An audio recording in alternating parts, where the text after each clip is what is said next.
on my pie chart now to check if a number is an Amstrong number or not within a given interval. First of all, we have to specify the range, the lower range and upper range of the given interval. So I use L for my lower range. I'm having input function here. If you don't want to use this, you can directly have the variables, the numbers, while writing your program. Okay, enter the lower range and I'll write the same, enter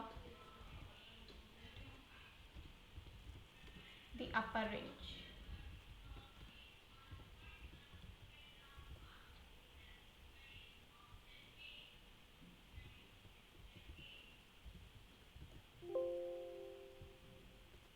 Now I'll loop over all the elements from lower range and upper range, that is L and U.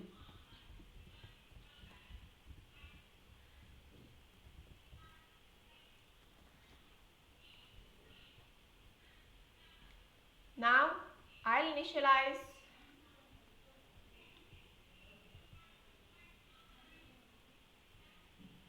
my sum value to 0.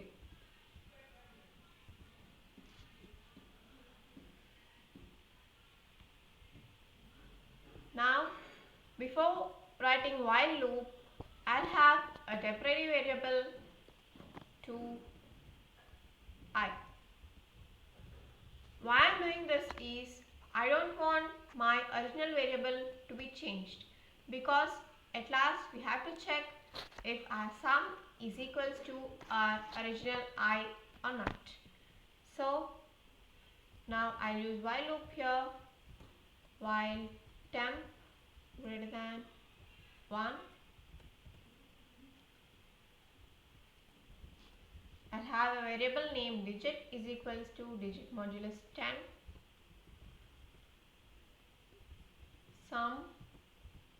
This is the iteration statement. For sum, we have initialized our sum value to 0, and here I'm iterating. Sum is equals to digit power 3. And at last, I'm also iterating my temporary variable.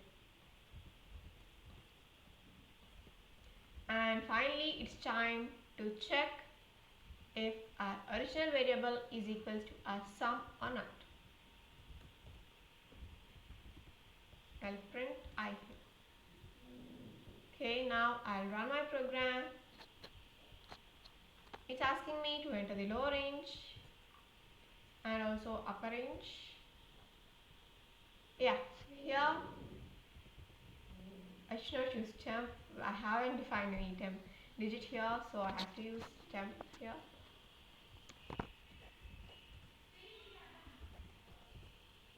Yeah, we have got all the Amstrong numbers between 200 and 500. So this is a program to check that, to print all the Amstrong numbers within given interval. Okay, so if you have any doubts, reach me out at the comment section, and if you like this video, please like. And for more basic Python programs to learn Python from the beginner level, and also for more Python tutorials, please subscribe to my channel and stay tuned. Bye bye.